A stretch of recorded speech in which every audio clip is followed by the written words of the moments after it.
If there's one thing that's going to completely destroy your property investment returns, it's going to be this. In today's video, I'm going to be breaking down what mortgage interest is and is it going to rise over the next couple of years and what you can do to protect yourself.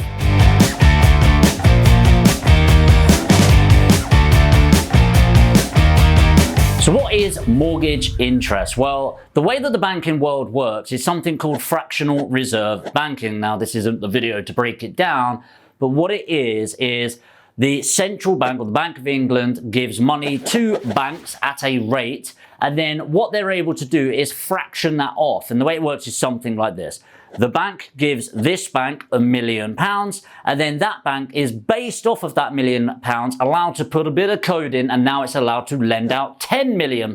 You might go, well, how's that happen? Because it doesn't exist. Well, most of the finance in the world doesn't exist. It's a fraction of it that actually exists, and it multiplies and multiplies and multiplies. If you want to find out more about this, research Zeitgeist Addendum, and what it is all around fractional reserve banking. What they then do with that money is they lend it out to people, for people like you, people like me, to borrow from them, and they charge an interest, which is a cost of the finance of the borrowings that we take from the bank or any other individual. As an example of this, if I lent you £100,000 at 5% interest and you borrowed that from me, you would then pay me back at the end of the year, say it was annualized, £100,000 plus £5,000, which represents the 5% interest. Now, there's a couple of different types of mortgages, and the first one we need to look at is fixed. What is a fixed mortgage? Well, a fixed mortgage is where you are fixing the interest rate for a pre-agreed timeline. An example of this is, let's say you have got a fixed interest rate of 5% for 5 years. A typical mortgage will be 25 years, but for the first 5 years, the bank is willing to agree to fix it at 5%. At the end of that 5-year term, what the bank's going to do is they will assess the interest rates that they're borrowing from whoever it's they're getting it from, and they'll say, look, actually we can do another fixed amount at this, it could be 4%, or things have got a little bit more pricey than we expected, it's now going to be 6% for you to lend, or you to borrow money, moving forward. The next most common type is a variable interest rate, and this really depends on whether you're buying to live in or a buy-to-let investment, i.e. an investment property. But a variable interest usually works on a tracker, but I'll get to that in a moment. And essentially on a near daily or at least monthly basis, the interest rate you're paying fluctuates. So the upside of this is a variable interest will probably be cheaper than a fixed interest, but you're assuming quite a lot of risk. Now, I actually am not a massive fan of variable interest rates in general, but the reason for that is, number one, we are at a really cheap moment in time for lending money, borrowing money, and it's pretty cheap as an interest rate. But also I don't like it because it's really hard to make 5, 10, 15, 20-year plans based off of something that could change tomorrow, next month. The likeliness of it is the property prices, the interest rate prices aren't about to fluctuate massively, but I really like to hedge my risk with fixed mortgages overall, and that's just my opinion. But how does the bank decide what that variable rate is going to be for you? There's two main ways that this is worked out. Number one, and the most common, is something called a tracker rate. A tracker rate is based off of the base rate from Bank of England plus what the bank's putting on top. So for example, right now it's around 0.25%. Over time it will increase. In some countries it's a lot less. But this base rate allows you to have the Bank of England rate plus 2%, for example. So you would pay 2.25%. And then if the base rate went up to 0.75%, then you would pay 2.75%. Hence, it tracks the base rate. The other one is called LIBOR, L-I-B-O-R. This is the London Interbank Offered Rate. And it's what the banks are lending to each other at, plus a certain percentage on top. And again, this obviously fluctuates over time based on what those banks are lending to each other at. So as I said, a majority of investment lending is based off of trackers, so the base rate Bank of England, and the ones that are still on LIBOR, the London Interbank Offered Rate, is actually switching out to trackers. So more and more of these will happen. But when you're looking at fixed versus variable, my opinion is very in line, especially right now when interest rates are at historic lows. I would be looking to fix these for a long-term period, even if it means me paying a bit more, because can they go down? Well, technically, yes, we could actually go into negative rates. It has happened before, but I think it's much more likely to go up over the next 5 to 10 years. So I want to fix that bad boy in today. There are other factors to consider. It's not just what they're lending at. There's a few other things. So first of all, how much risk do you give them by lending you the money? And this is really going to be calculated with what we know as a credit score. They don't actually have a score. It's more of an indication, a marketing thing for us.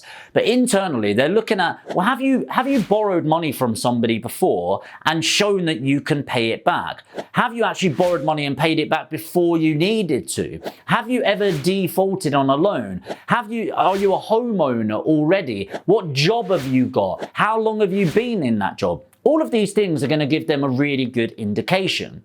The next thing they might look at is what loan to value are you looking at? So if you're a residential purchaser living in the home, typically they're going to want you to put down around 10% or more. The more you put in, the less risk it is for them. On a buy-to-let property, typically you're going to put in 25%. But if you put in 35%, again, that de-risks them and you'll end up paying them less interest payments. Finally, a really big one is what competition's out there in general. So this isn't anything to do with you, although there is the supply and demand. If loads of you and I are looking to take money from them and they've got a certain pot, then they'll increase their rates to factor that in. But actually, the buy-to-let market and mortgage market in general is getting more and more competitive.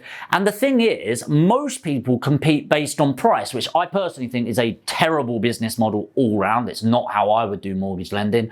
But they do that instead of focusing on increasing their value. So the more competition there is, naturally, basic economics, supply and demand, they will reduce their interest rates in line with that until people fall out of the market, and then they will increase it again. So what's my prediction? Well, interest rates can only really go one way. And on November the 4th, the committee in the Bank of England, which there's 9 on there, and you have to have a unanimous decision, only 2 of them out of the 9 voted to increase the base rate. So is it likely to increase anytime soon? No, I don't think it is. However, it is inevitable. They will have to increase it at some point in order to bring inflation back down a little bit. And when it does, I honestly think it will be marginal, but I still think we're going to be looking at a rise of between 0.25 and 0.5%, bringing the base rate between 0.5 and 0.75%, which will increase your lending if you're on a variable interest rate. Talking about inflation, inflation actually has a target of a healthy inflationary rate of 2%.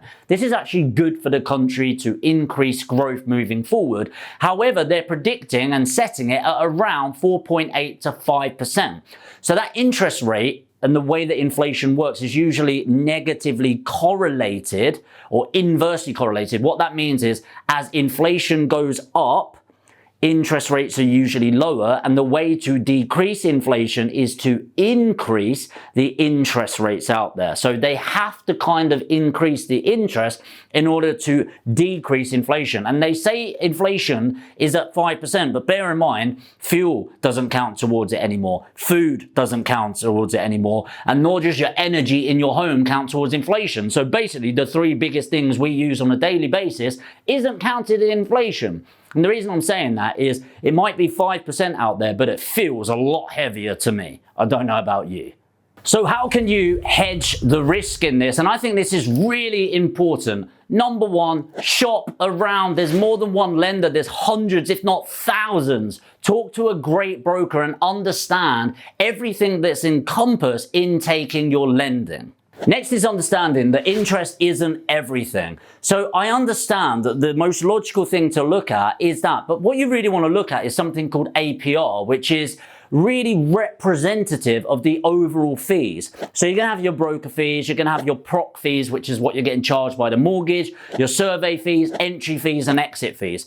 Now, there are some lenders that will wipe a load of them, or will seem like they're wiping it, and they just go, oh, don't worry, we'll just put that into the loan and add it on. It's like, well, great, that all adds up. So we want to have a holistic overview to this whole process. The final thing is get it fixed, okay? There's no point having a variable interest rate when we're at the lowest interest rates ever. Get them fixed. My personal approach is anything I'm buying up until the end of this year, I'm getting fixed for 2 years, benefiting from the capital growth, and then refinancing onto a 5-year fix. But everything from next year, I'm going to start buying and fixing on a 5-year fixed interest rate. But what I'm really interested in is, how are you going to approach this? How are you going to de-risk yourself? Are you going to go fixed? Are you going to go variable? Are you going to go on a tracker? Are you going to go on LIBOR? And what loan to value do you approach your buy-to-let portfolio with? Let me know in the comments, and I'll try to reply to as many as possible. If you got value from this video, hit the like button, and if you're new to property investment and of course the channel and you want to learn more, make sure to hit the subscribe and the notification bell, and I'll see you in the next video.